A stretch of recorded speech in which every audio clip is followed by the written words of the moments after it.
আসলো पार करेगा ভিতরে আছে ফাঁকা তুমি পৌঁছে চলে গেছো দেখো এদিক থেকে হর হর মহাদেব হর হর মহাদেব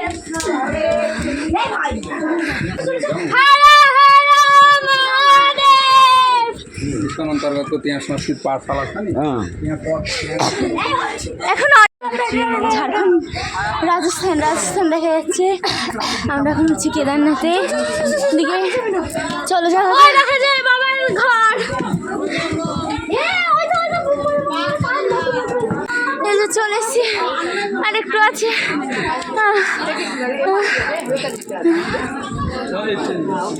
আজকে অবস্থা পুরো খারাপ হয়ে গেছে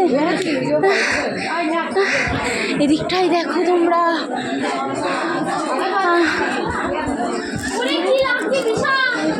চলে এসছি আরেকটু যেতে হবে